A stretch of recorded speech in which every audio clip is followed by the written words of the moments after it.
Doctor पूजा किसावरकर ma'am. Ma'am Maharashtra से है and passionate and dedicated homeopath. So I welcome. बहुत अच्छा सा केस डाला है मैम ने। मैम वापस हमें केस बताएंगी और उसका एनालिसिस करेंगे हम। So welcome ma'am, over to you ma'am. Thank you. Good afternoon HSS। और मैं सबको 6 years ओल्ड पेशेंट अर्जुन नाम है उसका, और वो मोबाइल में गेम खेल रहा था। जब मेरे सामने बैठा था तब उसको कंप्लेंट ज्यादा नहीं थी। तो मैंने उसे बोला कि छोड़ो ना मोबाइल को, मैं बात नहीं करूंगी फिर तुमसे। और फिर भी मोबाइल में वो गेम खेल रहा था। और मैंने उससे पूछा कि किसके साथ आए हो, तो वो बोला कि मैं मम्मा के साथ आया हूँ, और फिर मोबाइल में खेलने लगा। मैंने उससे पूछा कितने बहन भाई है तुम्हें, तो वो बोला कि 2 है। और ये सब वो खेलते खेलते बोल रहा था। मैंने फिर बोला कि तुम छोटे हो या बड़े हो। जैसे कि वो मोबाइल में खेल रहा है तो मैंने सोचा कि चलो उससे थोड़ा बात कर लेते हैं, और फिर उसके अगर उसने कुछ नहीं बोला तो IPR से पूछते हैं। तो तब तक तो मैंने उसको ये पूछा कि तुम छोटे हो या बड़े हो। तो मोबाइल में खेलते खेलते वक्त उसने बोला कि मैं बड़ा हूँ। मैंने बोला कि अच्छा तो तुम बड़े हो। तो फिर मैंने पूछा कि छोटा कौन है और कौन तंग करता है तुम्हें, या तुम उनको तंग करते हो। तो मैंने उससे पूछा कि बताओ ये सब। तो फिर मैंने IPR से पूछा कि बोलो अब आपकी क्या हुआ है इसको। तो मदर बोली कि इसको कफ है, ड्राइनेस है, थ्रोट मतलब थोड़ा सा सांस बंद हो जाती है, और ये सब 2 साल से हो रहा है उसको। और मेडिसिन से जो लिखी हुई मेडिसिन होती है जब वो देते हैं तो उससे थोड़ा सा उसे आराम आ जाता है, और सर्दी से ज्यादा और गर्मी से आराम भी आता है। उस टाइम जो मतलब ठंडी हवा चल रही थी, और मैं वो कंसल्टेशन रूम में भी बैठा था 1 घंटा। तो वो बोल रहे थे कि सर्दी से ज्यादा होता है, गर्मी में आराम हो जाता है, और भाप भी लेता है तो आराम आ जाता है। तो मैंने उन्हें पूछा कि ठीक है अभी तो मोबाइल खेल रहा है, लेकिन ज्यादा हुआ तो क्या करता है। तो उन्होंने कहा कि ये बोलता नहीं है, खेलता भी नहीं, और बिस्तर से नीचे नहीं आता, खांसी किए जाता रहता है, और खाना बिल्कुल नहीं खाता, चुप करके लेटता है, और मुश्किल से दवाई लेता है। बात करो तो बात नहीं करता, और गुस्सा गुस्सा मतलब यहाँ वो तंग करता है, चिड़चिड़ करता है। और उस टाइम बोलो तो उस वक्त तंग करेगा, और कोई डिमांड नहीं करेगा। कोई उसे बोले ना, अगर पापा बोले कि उसका भाई हो तो बोले ना, तो वो क्या करेगा, वो गुस्सा करेगा। मम्मा थोड़ा बोली तो इतना ज्यादा गुस्सा नहीं करता वो, और तंग उस टाइम करेगा अगर कोई बोले तो दिस इज द केस। तो इस केस में आप सब लोगों ने बहुत अच्छे एनालिसिस किए हैं। किसी ने कुछ अच्छे रूब्रिक लिए हैं, किसी ने कोई दूसरे चार्ट में थोड़े अच्छे रूब्रिक ऐसे आए हैं, और किसी ने रेमेडी क्रैक भी की है। तो मैं इस वक्त मैं ये बोलूंगी कि मेरे सामने जब वो बैठा था तो उस वक्त तो मोबाइल खेल रहा था, राइट। उस वक्त कोई इशू था क्या? उस वक्त मैंने सवाल पूछे ना कि ज्यादा तकलीफ होती है उस टाइम वो करता है क्या करता है, ये मैंने सवाल पूछा। मतलब मेरे सामने वो बैठा था, मोबाइल खेल रहा था, तो उस टाइम तो उसको कोई तकलीफ नहीं थी। ओके, यहाँ किसी को कुछ सवाल पूछना है तो पूछो इस पॉइंट पे। ओके मैडम यहाँ पर हम अब हमें playing desire देखना to क्या play है ले कि सकते हैं। हमें, हाँ किसी को कुछ पूछना यहाँ पर है? प्लेइंग डिजायर टू प्ले ले सकते हैं या अम्यूजमेंट डिजायर में ले सकते हैं। अच्छा, तो उस टाइम तो कोई तकलीफ नहीं थी उसको, तो मैं उसकी तरफ मैंने ध्यान नहीं दिया। ओके, मैंने सवाल सिर्फ ये पूछा कि जब ज्यादा तकलीफ होती है उस टाइम वो क्या करता है। ओके, अब आगे जाते हैं। पिक लेवल में, पिक लेवल में हो तो क्या करता है, क्या उसका रिएक्शन किस तरह होता है, ये मैंने उसके IPR से पूछा। तो पिक लेवल पे जो जाना है हमें, उस टाइम के सिम्टम हमें लेना है, जब प्रॉब्लम स्टार्ट होती है एक्चुअल, उस टाइम हमें देखना है। तो उस वक्त के जो सिम्टम लेने होते हैं ना, तो उस वक्त उसको खांसी जब आती है, जब मतलब उसको सांस लेने में तकलीफ होती है, तो वो उसका प्रॉब्लम था। तो उस टाइम मैंने थोड़ा ज्यादा जोर दिया सवाल पूछने पे। तो 2-3 किस्म के उसके इश्यूज थे कि वो कब स्टार्ट होता है।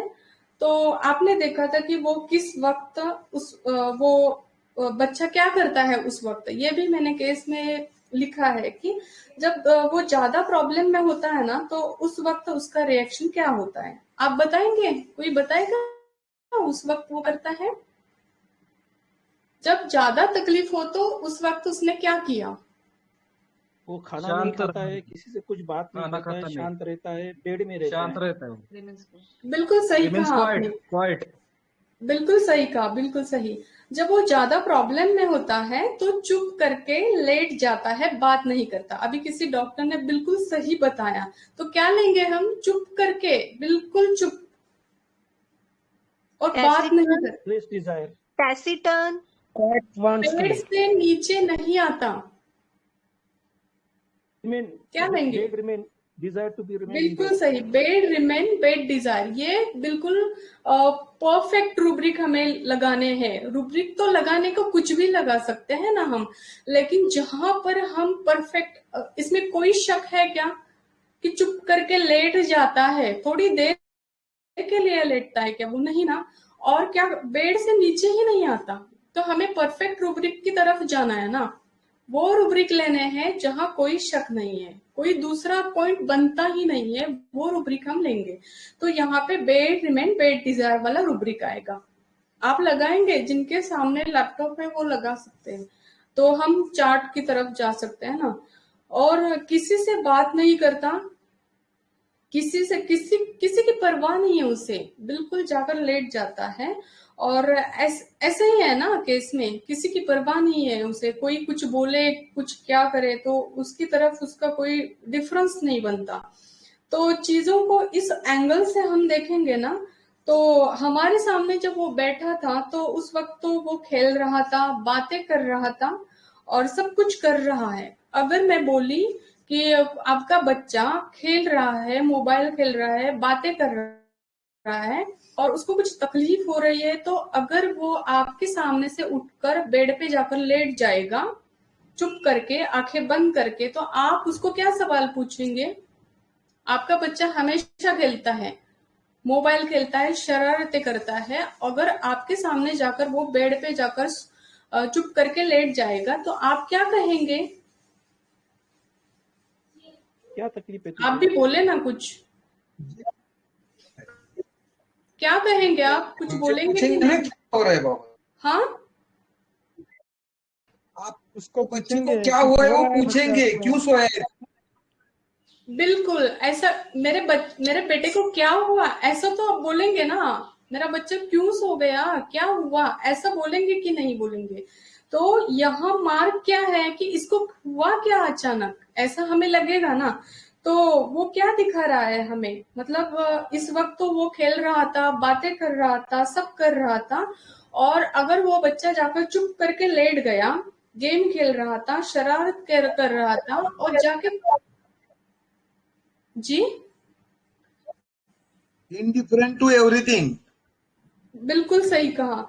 और गेम खेल रहा है, शरारतें कर रहा है, और जाके चुप करके ऐसे लेट गया, तो सबसे पहले मैं तो यह कहूंगी कि बच्चे को मेरे क्या हो गया, क्यों ऐसा हुआ, क्या हुआ अचानक, तुम्हें क्या हो गया। तो खामोशी से अगर बेड में जाकर चुप करके अगर वो लेट जाता है, तो वो मुझे क्या दिखा रहा है, उसका अपीयरेंस दिखा रहा है ना कि मुझे कुछ हुआ है। ये तो मुझे रहा है ना कि जहां पर मुझे ऐसा लगता है कि इसको कुछ हुआ है, तो यहाँ पे क्या हो गया, वो मुझे दिखा रहा है कि मैं ठीक नहीं हूं मम्मा। तो मेरा ये दूसरा आएगा कि फाइंडिंग सिक टू बी, बराबर है। अगर कोई लेडी है, उसको सरदर्द हो रहा है, तो वो अपने माथे को रुमाल बांधेगी, तो मैं उसको पहले क्या पूछूंगी, क्या हुआ तुम्हें। बिल्कुल ना, वो क्या दिखा रही है मुझे कि मुझे कुछ हो रहा है, मैं ठीक नहीं हूं। ये क्या है, finding finding sick to be. और किस किस में है, ये बच्चा है ना, तो finding sick to be children in, देखेगा कोई कितने हैं medicine, finding sick to be children in, बिल्कुल परफेक्ट रूब्रिक मिल गया ना हमें। अगर ये परफेक्ट रूब्रिक मिलेंगे कि आगे पीछे जाने की जरूरत क्या है हमें, बाकी रूब्रिक तो लगाने को कुछ भी लगा लेंगे हम, जो मिले हैं तो जैसे कि खाना नहीं खा रहा है ये भी लगा सकते हैं हम, लेकिन जो परफेक्ट है कि जिसमें कोई दूसरा थॉट बनता ही नहीं वो रूब्रिक हम लगाएंगे। अब यहाँ पर यहाँ तक आ गए, 2 रूब्रिक तो हो गए। अब वो बच्चा क्या है, एक्टिव है, इन जनरल तो वो बिल्कुल एक्टिव बच्चा है, और जो ही वो बीमार हो गया, उसको खांसी आ गई, तकलीफ शुरू हो गई, रेस्पिरेटरी कंप्लेंट शुरू हो गए, ब्रेथलेस वगैरह सांस लेने में तकलीफ शुरू हो रही, तो जाके वो लेट गया, ये मार्क है कि नहीं, हम इसको ध्यान में लेंगे कि नहीं लेंगे ना। तो इसको रूब्रिक पहले तो ये आ गया कि bed remains in bed desire और finding sick to be children in, ये 2 रूब्रिक तो बिल्कुल 100% बनते हैं। तो आगे हम जाएंगे कि ये बच्चा सबसे क्या हुआ, अभी मानिक सर ने बोला कि इनडिफरेंस हो गया और इसको किसी चीज में इंटरेस्ट नहीं रहा, आप क्या बोल रहे हैं क्या कर रहे हैं मुझे कोई इंटरेस्ट नहीं, आपसे कोई दिलचस्पी नहीं है, मुझे किसी में इंटरेस्ट नहीं लिया उसने। और इसके ऊपर हम अगर जाए तो वो चुप करके लेट गया ना, तो मैंने ये रूब्रिक नहीं लगाया, लेकिन आपको समझाने के लिए मैं बता रही हूँ कि इनडिफरेंस लाइज विथ क्लोज आई, ऐसा भी हम कर सकते, आपकी बातों पे ध्यान नहीं दे रहा, आंखें बंद करके सब चीज से पिक लेवल पे जब गया तो वो आंखें बंद करके वो लेट गया है, चीज से उसने इनडिफरेंस हो गया, कहाँ पे कब हो गया ये सब, पिक लेवल पे। हमें ये भी चीजें देखनी है, यही इंपॉर्टेंट है कि पिक लेवल पे वो क्या करता है, यही हमारे मतलब साइंस यही कहती है कि पिक लेवल पे वो क्या करता है, इस पे भी हमें ध्यान देना चाहिए। और अगर हम रूटीन से जाते ना इस केस में, तो थोड़ा सा आगे पीछे हो जाते, तो जिसमें वो सफर ही नहीं हुआ है, अगर वो मोबाइल देख रहा है इस पे हम फोकस करते तो उस टाइम तो उसको कोई इश्यू ही नहीं है, आगे पीछे हो जाते तो हम डी ट्रैक हो जाएंगे। इसके साथ ईटिंग रेफ्यूजेस टू ईट भी लगाएंगे, क्योंकि तकलीफ में वो खाने को वो नकारता है, खाना नहीं खाता है। और इसके साथ वो क्या बोली मम्मा उसकी कि बिल्कुल तंग करता है, कोई कुछ पूछे ना तो बिल्कुल तंग करता है, मतलब वो इरिटेबल हो जाता है। तो इनडिफरेंस के साथ हम क्या लगाएंगे, इनडिफरेंस को छोड़ेंगे नहीं है, इनडिफरेंस के साथ और सब रूब्रिक में जाएंगे, क्योंकि इनडिफरेंस तो परफेक्ट रूब्रिक मिला है, तो इसके सब रूब्रिक में हमको क्या मिला है, हमें इरिटेबिलिटी मिली है ना। तो किसी के सामने रेपर्टरी है तो देखेंगे कि इनडिफरेंस इरिटेबिलिटी विद कितनी मेडिसिन है इसमें, ठीक है।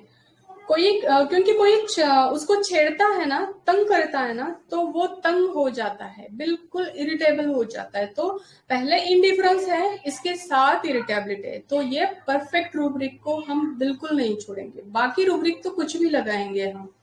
तो इसको मैंने सेपिया 6C दिया था, 3-4 खुराक के साथ दी थी मैंने 2 वीक के लिए, इसके साथ SL दिया था, लेकिन उसको कोई जरूरत ही नहीं पड़ी। तो हम इसको ओवरऑल किस तरह स्टडी करेंगे इस केस को, मैंने गलती कहाँ की थी शुरू में, कि मैं कहाँ पर कंफ्यूज हो गई थी ये मैं बताती हूँ। कि जैसे कि अदर एक्टिविटीज थी ना उसकी, जैसे कि मोबाइल खेलना वगैरह, ये इसमें मेरे मिक्स हो गई थी। बेसिकली ये रूब्रिक है शायद सेपिया में वो अम्यूजमेंट वाला, लेकिन वहां पे तो उसको कोई प्रॉब्लम ही नहीं था। तो इस तरह की गलती मुझे नहीं करनी थी, जो पिक लेवल थी उसको मुझे उठाना था, और दैट टाइम वो क्या करता है तो ये मुझे सोचना था, दैट टाइम क्या करता है वो पिक लेवल को मुझे समझना था। तो ये क्लियर कट रिएक्शन पे हल हो गया है कि तकलीफ में उसने क्या रिएक्शन दी ये मुझे समझना था। तो मैं बिल्कुल सिमिलम के पास पहुंच गई और मुझे रिजल्ट भी मिला। और जब प्रॉब्लम होता है ना कि उस टाइम की हम बात करेंगे, अगर उस टाइम प्रॉब्लम है तो उस टाइम वो क्या रिएक्शन देता है, ये हमें ज्यादा उस पे हमें ज्यादा फोकस करना है और बाकी बातों को हमें बिल्कुल छोड़ देना चाहिए। तो बिल्कुल ऐसी बातें अगर माइनस हो गई ना तो पूरा की पूरा फोकस हम बिल्कुल सिमिलम के पास पहुंच जाते हैं। जैसे कि डिसीज में भी डिपेंड करता है। अब ये तो खांसी थी, जैसे उसको सांस की तकलीफ थी, ये तो ठीक है कि उसका हम रिएक्शन देखेंगे उस टाइम। लेकिन उस टाइम अगर बच्चे के पास से हमें कुछ नहीं मिलता तो मैंने आईपीआर से पूछा मैंने कि उस बच्चे की रिएक्शन क्या है। तो हमें इस चीज पे फोकस करना है कि अभी का देखना चाहिए हमें, प्रेजेंट में क्या है और डिसीज जो उसको प्रॉब्लम जब करता है ना उस टाइम वो एग्जैक्टली क्या करता है, इस पे हमें फोकस करना चाहिए। तो एक जैसा स्टेट ऑफ माइंड हमेशा जैसे रहता है ना कि एक जैसा बीमारी का स्टेटस हो। जैसे कि मैं बोलती हूँ कि थैलासीमिया हो, जैसे कि एनीमिया हो, या फिर कोई ऐसे डीप लेवल वाला इश्यू हो, डिसीज हो, तो उस टाइम में क्या होता है, जैसे कि यहाँ पे हमें पिक लेवल नहीं मिलेगी। एक थैलासीमिया हो, एनीमिया हो, डीप लेवल का कोई डिसीज हो, तो यहाँ पे हमें पिक लेवल का क्या मिलेगा। तो मेरे सामने जो पेशेंट था उस पेशेंट को मैं पूछ सकती थी कि पिक लेवल पे जो पेशेंट जाता है तो उस टाइम वो क्या करता है, तो मैंने उस पे फोकस किया। और बाकी टाइम तो वो नॉर्मल था, तो उस वक्त दैट टाइम तो मैंने वो बाकी चीजें तो बिल्कुल छोड़ दी और मैंने अपना फोकस बस पिक लेवल पे किया था। तो मैं डी ट्रैक वहां नहीं हो गई और मैं सिमिलम तक बिल्कुल पहुंच पाई।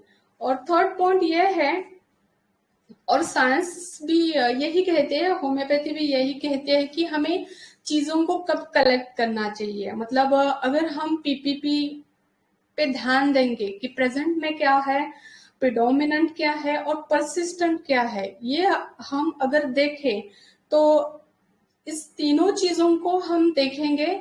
उसके साथ कब हमें सिम्टम हमें कलेक्ट करने चाहिए, ये भी हमें उस पे भी हमें फोकस करना चाहिए। अगर बाकी जनरल सिम्टम हम लेंगे और उसको हम कलेक्ट करते जाएंगे तो हम किसी तरफ वो पेशेंट हमें किसी भी तरफ हमें लेके नहीं जाएगा। वो जो केस है वो हमें डिट्रैक्ट कर सकती है। तो मेरा कहना ये है कि अगर उस तरह मैंने जनरल सिम्टम अगर मैं कलेक्ट करती कि वो मोबाइल में देख रहा है वगैरह वगैरह कुछ कलेक्ट करती तो बच्चा ठीक नहीं होता। तो मैंने सिर्फ उसी पे फोकस किया कि जो पिक लेवल पे थी, तो मैं यहाँ गलती कर बैठने के चांसेस थे। तो अगर मैं रूब्रिक कुछ भी लगा लेती मतलब तो केस बिल्कुल हल नहीं होता, तो मेरे पास कोई सिग्निफिकेंट नहीं आती। तो इसीलिए मैंने उस पे ही फोकस किया। और अगर मैं कुछ ये लू ये उठाऊं ऐसा करती ना मैं, तो रूब्रिक शायद गलत भी लग सकती थी। तो मैंने सिर्फ उसी पे फोकस किया। और तकलीफ ज्यादा हो तो मैंने आईपीआर से पूछा कि एग्जैक्ट मुझे वही सोचना था कि उस लेवल पे वो क्या करता है। मैं बिल्कुल आगे पीछे नहीं गई और डी ट्रैक भी नहीं हुआ मुझसे। तो यहाँ पे ओवरऑल हमें ये सोचना है कि कौन सा रूब्रिक एग्जैक्टली उठाना है। तो अभी मैं जो सेकंड वाला रूब्रिक मैंने बताया ना कि फाइंडिंग सिक टू बी वाला, तो यहीं पे हम रुक जाते हैं। तो बच्चा जो है तो finding sick to be children in मैंने लिया, तो बिल्कुल मैं शायद 5 मेडिसिन है उसमें, मुझे देखना पड़ेगा, शायद है 5 ही। तो उसके सब रूब्रिक में भी हमें जाना चाहिए। कभी कभी मुझसे ऐसी गलती हो जाती है कि मैं सिर्फ बड़े बड़े रूब्रिक उठाती हूँ, लेकिन बाद में मैंने जब मुझे गलती का एहसास होने लगा तो मैं सब रूब्रिक को भी देखने लगी तो मैं ज्यादा कॉन्फिडेंस आने लगा कि इसमें मुझे सब रूब्रिक को भी देखना चाहिए। तो मेरा कहना यही है कि केस में रिक्वायरमेंट क्या है ये मुझे देखना चाहिए। मतलब कब उठाना है रूब्रिक, कौन सा उठाना है और रिक्वायरमेंट क्या है ये मुझे देखना है।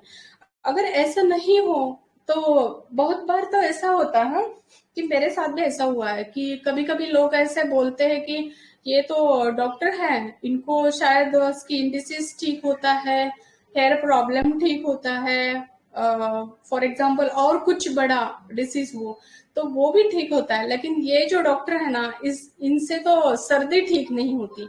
तो लोग अगर ऐसा बोलेंगे तो सोचने की ही बात है ना, मैडम से तो खांसी ठीक नहीं हो जाती। तो मैंने सोचने को शुरू किया कि मैं कहाँ गलत हूँ। तो पहले तो ऐसे डी ट्रैक हो जाती थी कि मैं पीक लेवल पे नहीं जाती थी। हाँ, ये मोबाइल में देख रहा है तो चलो उठा लो, अम्यूजमेंट डिजायर लगा देती हूँ मैं। तो फिर मैंने सोचना शुरू किया कि नहीं, साइंस क्या कहती है। साइंस ये कहती है कि पीपीपी को देखो या फिर कार को देखो, मतलब CAR को देखो, जैसे कि कंसर्न उसका देखना चाहिए मुझे, एडेप्टेशन क्या है ये मुझे देखना है, और उसके रिएक्शन को देखना चाहिए। अगर ये 6 बातों में कहीं पेशेंट मेरा मिलता है क्या, ये मुझे देखना है, इसी पे मुझे फोकस करना है, तो मैं डी ट्रैक बिल्कुल नहीं हो जाऊंगी। तो इस तरह मेरी इम्प्रूवमेंट होने लगी। तो हमें पहले तो ये देखना चाहिए कि मुझे पहला रूब्रिक सही लगाना चाहिए, मुझे क्या लेना चाहिए, इस पे मुझे फोकस करना है, और केस को मुझे पूरा हर एंगल से देखना है। ऐसा नहीं कि इस केस में अम्यूजमेंट डिजायर वाला रूब्रिक नहीं लग सकता, सेपिया में तो है, लेकिन हम बहुत बार डी ट्रैक भी हो सकते थे। तो हर एंगल से मुझे देखना था। तो फिर ये क्या था, मैंने जो शुरू में एक केस डाली थी, शुरू का जो पार्ट है तो मैंने क्यों सेंड किया है, मैंने उसको भी क्यों केस में लिया है, क्यों राइट किया है। तो मैंने फिर रिट्रो स्टडी करते वक्त ये समझा है कि मैं एक्सप्लेन करने जा रही हूँ। तो मेरा कहने का मकसद ये है कि मुझे पूरा एंगल से, हर एंगल से मुझे केस को देखना है, और ज्यादातर मुझे इस पे फोकस करना है कि सफरिंग के दौरान पेशेंट क्या करता है। सफरिंग के दौरान पेशेंट जो करता है वही उसका इम्पोर्टेंट है। तो एस्पेक्ट जो है, जितने एस्पेक्ट मुझे मिलेंगे वो सारे मैं कलेक्ट करूंगी, करने को तो सब कुछ कलेक्ट करूंगी, जो जितना मिलता है डाटा वो उसमें कोई कमी नहीं होनी चाहिए। लेकिन जब केस को हम पूरे एंगल से, सभी एंगल से देखेंगे ना, तो इसी पे फोकस करेंगे कि पीक लेवल पे क्या है। बस ये बहुत इम्पोर्टेंट है। और डिसीजन, जो कि डिसीजन लेने में हमें आसानी हो जानी चाहिए, इस तरह का हम डिसीजन लेंगे। और जरा सा भी इधर उधर हो गया ना तो केस हल नहीं हो जाएगा, हम डिट्रैक्ट हो जाएंगे, ऐसा होगा वैसा होगा, पेशेंट के मन में ये है, एंजाइटी है, डिप्रेशन है, इस तरह की बातें हम करते रहते हैं। तो मैंने उसे आने के बाद तो मैंने उससे पूछा कि तुम बात क्यों नहीं कर रहे हो, तो मैं तुमसे बात करूंगी, इस तरह की बातें मैंने उससे की। तो जैसे कि वो मुझे जो भी आंसर कर रहा था तो मैंने ये समझ लिया कि वो फुल्ली अलर्ट है, जबकि वो मोबाइल में भी देख रहा है ना, तो फिर भी उसने मुझे सारे सवालों के आंसर बिल्कुल सही दिए हैं। बिल्कुल मेरी तरफ उसका ध्यान नहीं है, लेकिन आंखें उसकी मोबाइल में है, आंखें मेरी तरफ से तो बंद हो चुकी है उसकी, है ना, लेकिन आंखें मोबाइल में है, और मुझसे वो क्या हो गया, मेरे सारे सवालों के आंसर तो बिल्कुल कर रहा है। इसकी तरफ तो मुझे ध्यान देना ही चाहिए ना। तो मैंने क्या किया, मेरी तरफ से तो आंखें बंद करके वो सारे सवालों के जवाब वो दे रहा है, तो वो बिल्कुल फुल्ली अलर्ट है, और इसके साथ आंखें बंद करके बेसिकली वो ऑब्जर्व करके सारे जवाब दे रहा है। मतलब यहाँ उसके सब कुछ है ना, मेरे सवालों के जवाब वो दे रहा है, मतलब वो अलर्ट है, मेरे बातों को आंसर कर रहा है और सारे जवाब दे रहा है, मतलब समझदार है, अंदर से समझदार है ना वो। ऐसा तो नहीं है कि मुझसे वो कुछ मतलब आंसर नहीं कर रहा है। तो मतलब दूसरों को भी देख रहा है, मोबाइल को देखते देखते वो मुझे भी देख रहा है, दूसरों को भी देख रहा है, और इस तरह की उसकी समझदारी है। क्या कहेंगे इसको हम, हर एंगल से हम केस को देख रहे हैं ना, तो हम इसको क्या बोलेंगे, इसके समझदारी को हम क्या बोलेंगे? Alert. Precautious alert, alert alert, अलर्ट यस बिल्कुल। और इसकी समझदारी तो हमें नजर नहीं आती है बिल्कुल ना, लेकिन वो समझता है मुझे सब कुछ, मेरे सारे सवालों के वो जवाब दे रहा है बिल्कुल। कैसे भी सवाल पूछे, तुम बड़े हो क्या, अच्छा तुम छोटे हो क्या, कोई तुम्हें तंग करता है क्या, या फिर तुम उसको तंग करते हो क्या, ये सारे सवालों के जवाब उसने बिल्कुल सही दिए। और इसीलिए मैंने ये सारे क्वेश्चन आंसर केस में जैसे मुझे मिले उसको सारे के सारे मेंशन किए थे मैंने। तो ये सब डेटा जो मुझे मिल रहा था वो भी रिट्रो स्टडी में आ गया। तो मैंने उसे कहा कि तुम तो गेम खेल रहे हो, मुझे जवाब दो। अगर तुमने जवाब नहीं दिया, मोबाइल खेलना बंद नहीं किया, तो मैं तुमसे बात नहीं करूंगी। ये भी मैंने उसको बता दिया था। लेकिन उसने सारे जवाब मेरे को सब प्रॉपरली दिए थे। मतलब इसका ये अर्थ हो गया कि वो मुझे सुन रहा है, उसका ध्यान, वो मुझे देख भी रहा है, भले ही उसने आंखें बंद की होगी तो सुन भी रहा है और देख भी रहा है और समझ भी रहा है। तो यहाँ पे मैंने जो सर ने अभी रूब्रिक बताया था ना, इंडिफरेंस, बेड पे जब लेटता है तो किसी को वो चिड़चिड़ करता है, किसी से बात नहीं करे तो वो उस टाइम तो कोई आंसर नहीं करता है। तो इंडिफरेंस में किसी चीज से क्या होता है कि आप इंटरेस्ट छोड़ देते हैं। जब वो पिक लेवल पे गया तो पूरा सब कुछ बदल ही गया ना उसका। तो वो इंडिफरेंस में चला गया और इंटरेस्ट उसका चला गया, मतलब इंटरेस्ट उसने छोड़ दिया।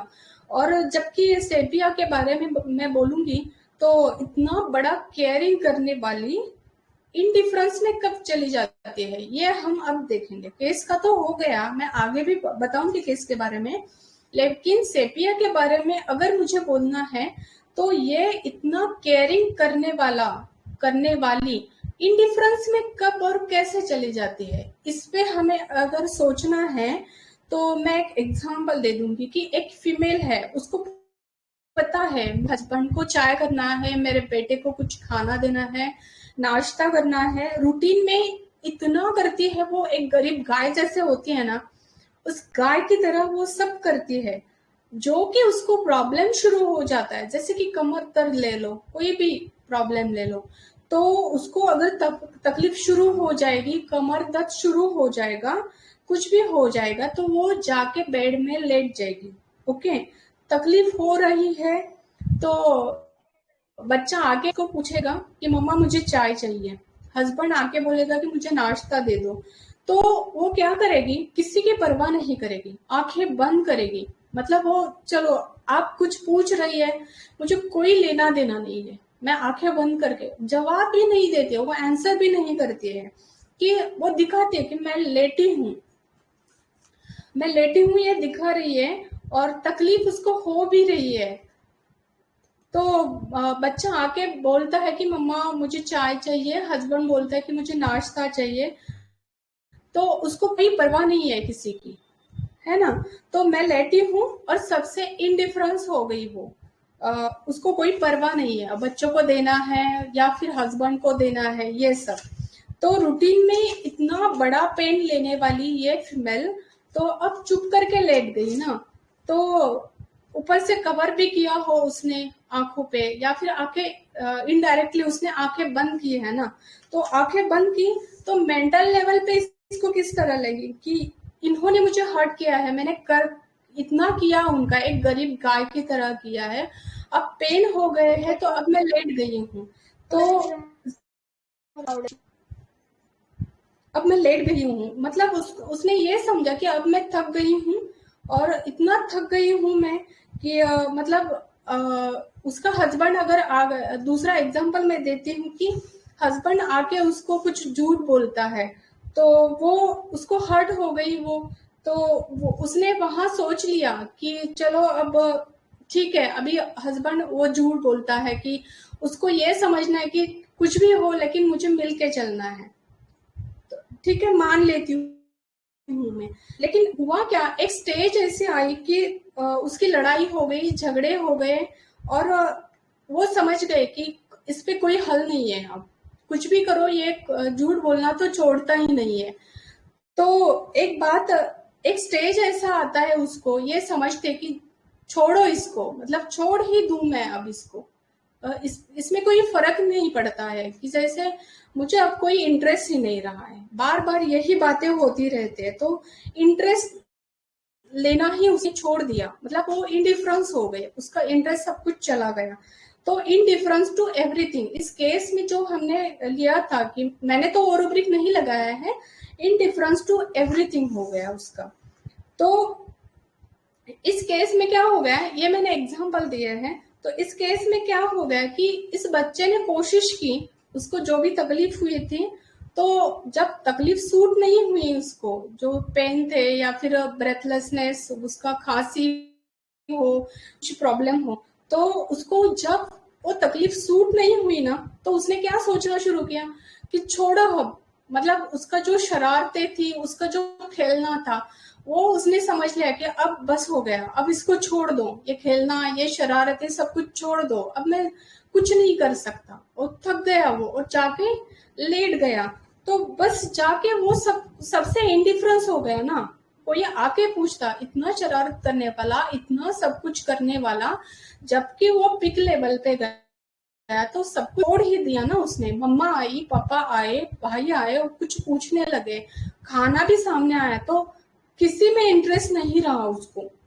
तो उसने फाइट करने की कोशिश की वहां पे, लेकिन कोई मतलब इस पे कोई हल नहीं मिला उससे। तो ऐसा होता है ना कि हम कभी कभी बच्चों में कुछ डिप्रेशन के, कुछ एंजाइटी के ऐसे रूब्रिक तो हमें समझ नहीं आता कि बच्चा कब एंजाइटी में है, कब डिप्रेशन में है। ऐसे भी रूब्रिक रेपर्टरी में है, लेकिन उस पे हमें बहुत स्टडी करना पड़ेगा, तब जाके हमें समझ में आएगा कि ये इतना सा बच्चा कब डिप्रेशन में है और कब एंजाइटी में है।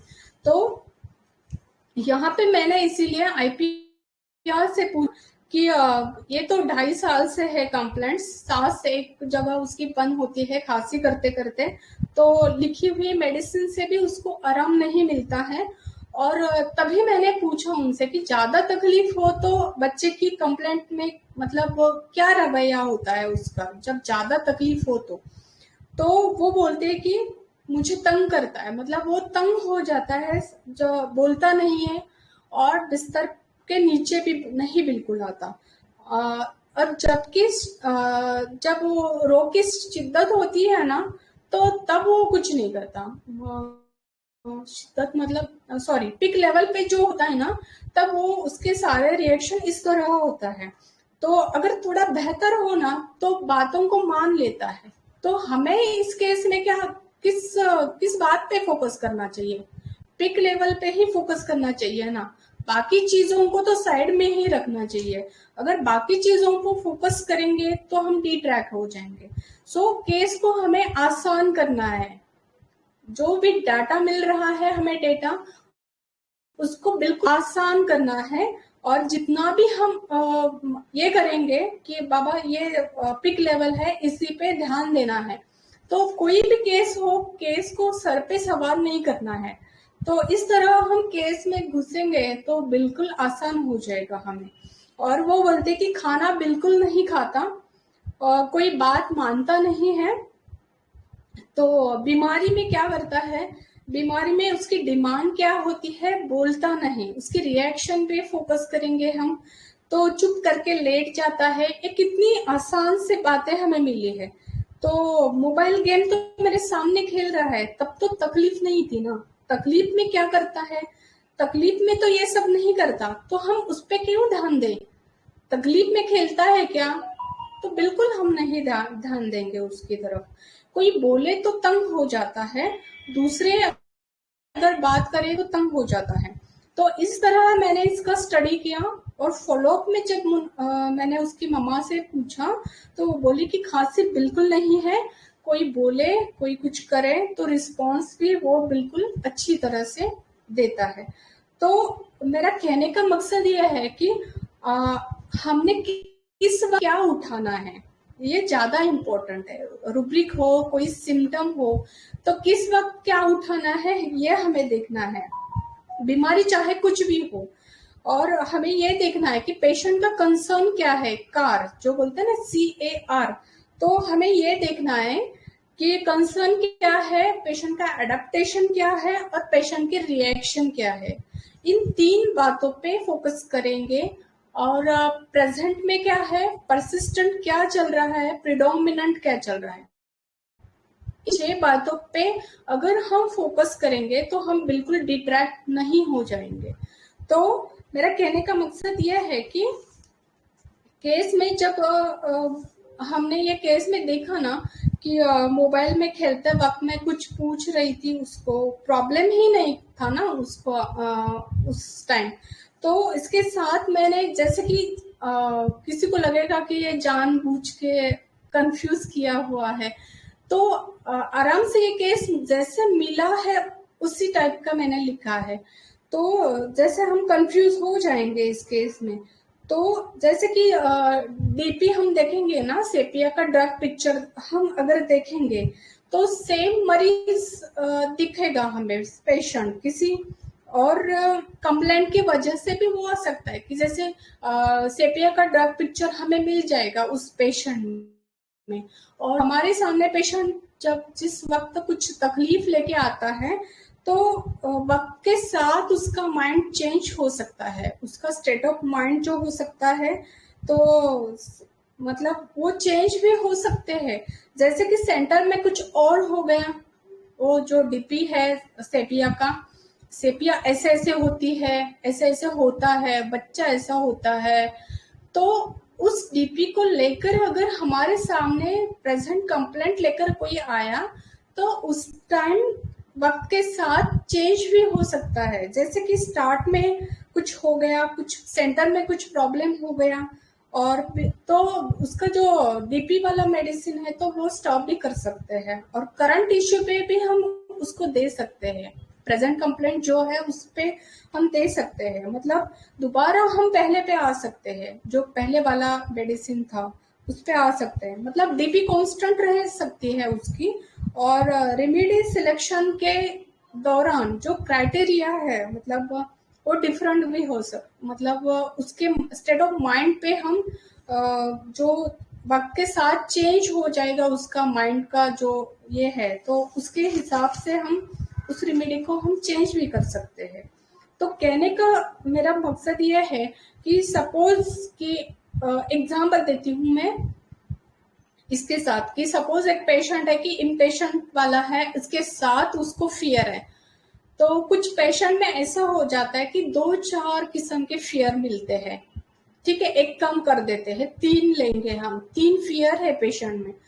तो पहला हम किस पे फोकस करना चाहिए, अगर पेशेंट किसी और भी कुछ उसमें कंप्लेंट है, जैसे कि इंडिफरेंस है, फियर है इसके साथ, तो पहले तो हमें फियर पे फोकस करना चाहिए। 2-3 फियर हो तो किस पे फोकस करेंगे हम, कोई बताएगा, थोड़ा मुझे भी आराम मिल जाएगा। 2-3 टाइप के फियर है तो किस फियर पे फोकस करेंगे हम। अगर वो 2-3 टाइप के फियर हम चार्ट में लगाएंगे तो कोई एक रेमेडी नहीं मिलेगी हमें, तो कौन से फियर पे हमें फोकस करना चाहिए।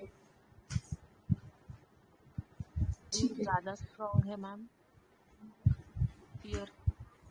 तो सपोज कि फियर 2-3 टाइप के हैं, तो फियर को फर्स्ट टारगेट करेंगे हम, और अगर 3 फियर है, 2 फियर है, तो पहले तो हम क्या करेंगे, अगर 2 कर देंगे हम, तो इश्यू है कि लाइफ में किसका ज्यादा इम्पैक्ट है, किस फियर का ज्यादा इस पे इम्पैक्ट है, ये हम देखेंगे।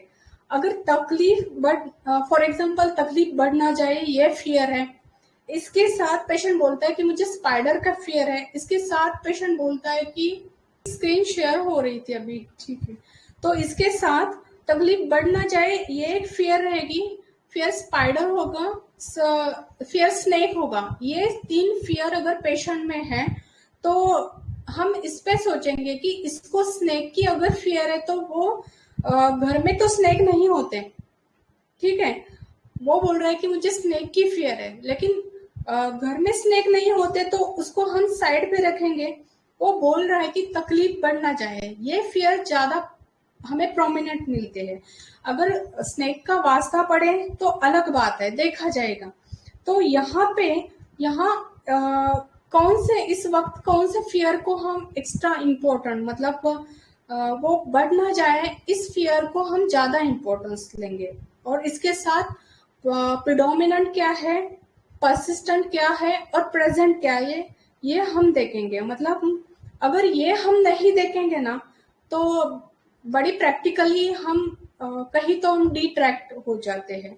तो कंफर्म करें कि परसिस्टेंट क्या है, प्रिडोमिनेंट क्या है। ओके, तो पेशेंट की बात जो है, मतलब जो बातें करता है, फॉर एग्जाम्पल पेशेंट कहता है कि मुझे फियर ऑफ पैरालिसिस है, उसको खौफ है, इसके साथ तकलीफ बढ़ न जाने वाला खौफ है इसको। तो इसके साथ हम कौन सा उठाएंगे, तो आगे हम पूछेंगे कि जस्टिफाई करेंगे कि दोनों में डिफरेंशिएट करें कि ज्यादा फियर आपको कौन सी बात का है और अभी क्या है, ये हम उस पर फोकस करेंगे। तो पेशेंट ही हमें इससे बाहर निकालेगा कि किस वे से हमें इस केस को हल करना है। क्योंकि हम पेशेंट को अगर पूछेंगे, जस्टिफाई करेंगे, डिफरेंशिएट करेंगे, तो इस वे से हम बाहर आ सकते हैं। तो मेरा कहने का मकसद यह है कि हर रूब्रिक के पीछे एक बहुत बड़ी स्टोरी होती है। ऐसा नहीं कि कोई रूब्रिक उठाया और हमने लगा दिया। रूब्रिक को तो हम क्या, कोई भी रूब्रिक उठाएंगे, लगा देंगे, लिस्ट करेंगे, लेकिन हम डिट्रैक्ट हो जाएंगे। तो मेरी आवाज आ रही है ना? ठीक है। तो मेरा कहने का मकसद यह है कि स्टेट ऑफ माइंड जो है किसके साथ को रिलेट करती है, ये हमें समझना चाहिए। तो सेपिया के बारे में अगर मैं कुछ बोलूंगी जाते जाते, तो मेरा यही कहना है कि ये जो सेपिया होती है बड़ी होशियार होती है, बड़ी समझदार होती है, और इसके साथ वो उड़ते चिड़ियों के पर गिन लेती है। जैसे कि ये बच्चा मोबाइल में देखते देखते मेरे सारे सवालों के जवाब दे रहा था और बिल्कुल सही दे रहा था।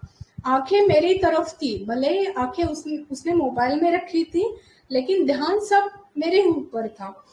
तो मेरा कहने का मकसद यह है कि ये जो इतना केयरिंग करने वाली जो लेडी है, तो ये जो सेपिया होती है, तो वो अचानक इनडिफरेंस में कैसे चली जाते हैं, मैंने अभी ये समझा दिया। तो और एक मैं बात बोलूंगी कि जो सेपिया होती है, जैसे कि वो भूत देखने वाले, भूतों को उतारने वाले, जादू टोना करने वाले जो लेडीज होती है, हम देखते हैं ना, तो इस टाइप के लोग जो लेडीज होते हैं उनको लोग बहुत डरते हैं। तो वो किस टाइप के होते हैं वो हम ध्यान में रखेंगे। वो बहुत ऐसे समझदार ये सब करने वाले, जो शुरू में एग्रेसिव होते हैं, बाद में गाय बन जाने वाली। ये डीपी के लिए मैं ये समझा रही हूँ। और ये जो शुरू में गाय रहती है, फिर इनडिफरेंस में चले जाने वाली, कि जो दिल अदा करे वो करने वाले, और सडन इनडिफरेंस में चली जाने वाली, इस तरह की ये सेपिया लेडी या फिर कोई बंदा कि जो कुदरत ने इनको इतना पोटेंशियल उनमें रखा होता है कि इतनी समझदार होती है ये कि बस वो समझ जाती है सब कुछ। मतलब वो हर एक बंदे को समझ जाती है, सामने वाला किस तरह बात कर रहा है, किस तरह उसको रिएक्ट करना है, ये वो बिल्कुल समझ जाती है। तो मैं ये कहूँगी लास्ट को कि ये गॉड गिफ्टेड होता है उनमें पोटेंशियल, और किस तरह वो इनडिफरेंस में चली जाते हैं। मैं सेपिया के बारे में और भी लेकर आने वाली हूँ, लेकिन अगले सेशन जो भी होंगे उसमें भी मैं सेपिया के बारे में बहुत कुछ बताऊंगी, जो मुझे जितना मैं समझती हूँ। तो this is the case, this is the analysis. Thank you so much. Good evening. अभी जो केस हुए थे उसमें मैंने पहला रूब्रिक इनडिफरेंस इरिटेबिलिटी विथ लिया, second bed remain in bed desire, third eating refuses to eat, fourth indifference everything to, asking nothing for, ये तो मैंने नहीं लगाया था, और फाइनल जो था कि finding sick to be children in, अगर हमने finding sick to be children in नहीं भी लगाया तो भी सेपिया आती है। लेकिन मैंने ये क्यों लगाया इसका एक्सप्लेनेशन आप लोगों ने पूछा है, इसीलिए मैं दे रही हूँ। पहले तो ये बात कंफर्म है कि bed remain in bed desire वाला ये तो यूनिक रूब्रिक लग गया है, क्योंकि वो बेड से नीचे आ ही नहीं रहा है। इसके साथ इंडिफरेंस है, इरिटेबिलिटी है, इसलिए इंडिफरेंस इरिटेबिलिटी विथ, इसमें 5 मेडिसिन है। अगर ये 2 भी लगाए इसके साथ तो इसमें एक ऐड करेंगे ईटिंग रेफ्यूजेस टू इट, तो भी ये सेपिया मिल जाती है हमें। तो यहाँ मैं ये बात बताने जा रही हूँ कि ये जो बच्चा है वो खामोशी से बेड में जाकर चुप करके लेट गया है।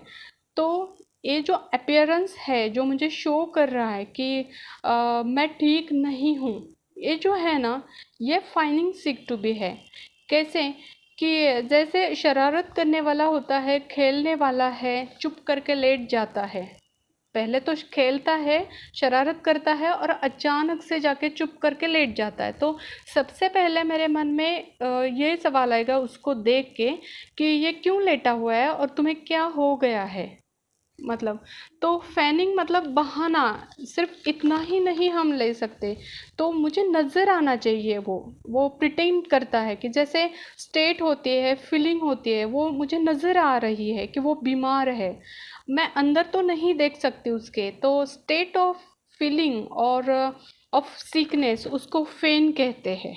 ओके, तो यहाँ पे मैं एग्जांपल भी दूंगी कि इस तरह हमें नज़र आता है कि वो बीमार है। जैसे कि दांत में दर्द है और हाथ रखा है तो फेनिंग सिक, हेडेक है, सर को बांधा हुआ है, टांग दुख रही है, पेन है तो उसको बांधा हुआ है। कि लुक लाइक जैसे ज़रूरी नहीं है कि असल में सही है या नहीं, लेकिन मेरे को फील आ रहा है जहाँ मुझे पूछना पड़ता है कि तुम्हें क्या हुआ है।